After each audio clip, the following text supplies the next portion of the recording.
दोस्तों, Donald Trump के उस बयान ने पूरी दुनिया में हलचल मचा दी जब उन्होंने कहा, फाइनली मैंने इंडिया को एक्सपोज कर दिया। अमेरिका और भारत के बीच चल रही ट्रेड वॉर अब एक नए मोड पर आ गई थी। ट्रंप का दावा था कि उन्होंने भारत की टैरिफ पॉलिसी की असली सच्चाई दुनिया को दिखा दी है। लेकिन क्या वाकई ऐसा हुआ, या फिर यह सिर्फ राजनीति का एक और खेल था? इस कहानी के पीछे की हकीकत कहीं ज्यादा चौंकाने वाली थी। भारत और अमेरिका के बीच जब म्यूचुअल ट्रेड एग्रीमेंट पर बातचीत हो रही थी, तब सब कुछ सही दिशा में जा रहा था।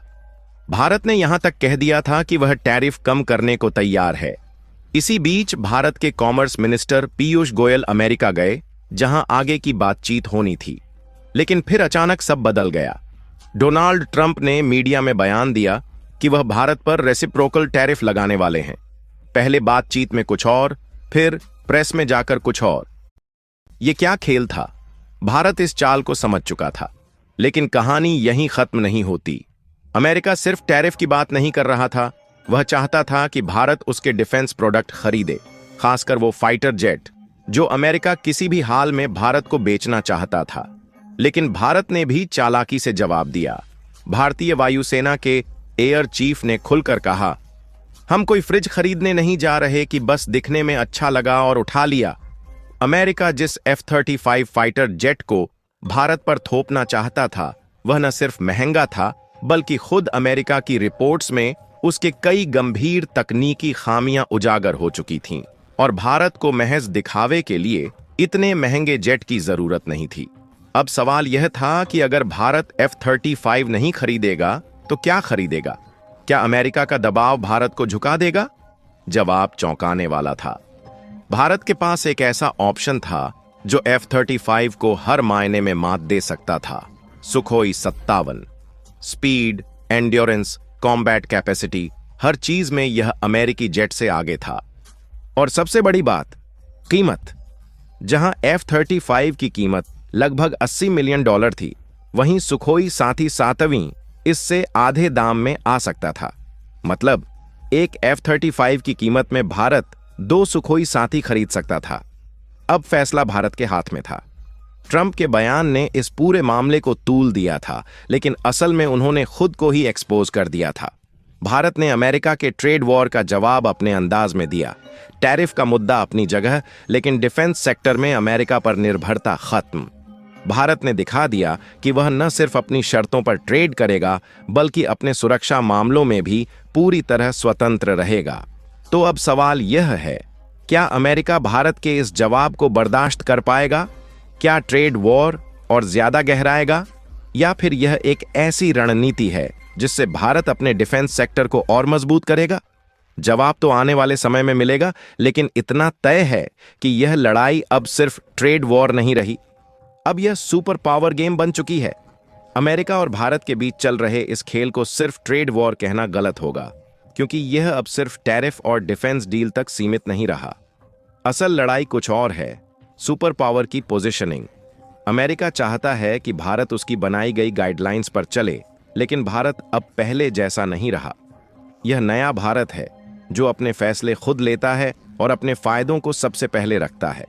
इस पूरे घटनाक्रम में एक बहुत दिलचस्प चीज हो रही है, भारत का धीरे धीरे अमेरिका से दूर और दूसरी महाशक्तियों के करीब जाना।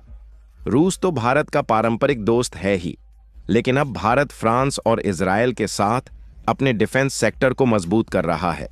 अमेरिका अगर भारत पर ज्यादा दबाव बनाएगा तो भारत अपने विकल्पों को और भी तेजी से एक्सप्लोर करेगा। सुखोई 57 जैसी डील सिर्फ शुरुआत हो सकती है। आगे चलकर भारत खुद अपने फाइटर जेट्स और डिफेंस सिस्टम बनाने पर ज्यादा फोकस करेगा, जिससे वह किसी देश पर निर्भर न रहे। एक और बड़ा बदलाव देखने को मिल सकता है, डॉलर पर निर्भरता खत्म करने की कोशिश। भारत, चीन और रूस जैसे देश अब अपनी करेंसी में ट्रेड करने के बारे में सोच रहे हैं। अगर ऐसा हुआ तो अमेरिका की सबसे बड़ी ताकत, डॉलर, धीरे धीरे कमजोर हो सकती है। यही वजह है कि अमेरिका चाहता है कि भारत उसकी शर्तों पर चले, लेकिन भारत अब बहुत सोच समझकर हर चाल चल रहा है। सबसे बड़ा सवाल यह है कि इस टकराव का भविष्य क्या होगा। अगर अमेरिका भारत के खिलाफ ज्यादा कड़े फैसले लेता है तो भारत भी अपने इकोनॉमिक और डिफेंस स्ट्रेटजी में बड़ा बदलाव ला सकता है। हो सकता है कि भारत अपनी कंपनियों को अमेरिका से कम ट्रेड करने के लिए प्रेरित करे और चीन या यूरोप जैसे बाजारों की तरफ ज्यादा ध्यान दे। वहीं अगर अमेरिका समझदारी से भारत के साथ बैलेंस बनाकर चलता है तो दोनों देशों का रिश्ता मजबूत बना रहेगा। अमेरिका को अब भारत को पुराने नजरिए से देखने की गलती नहीं करनी चाहिए। यह वही भारत है जिसने दुनिया की सबसे तेज बढ़ती हुई अर्थव्यवस्था बनकर सभी को चौंका दिया है।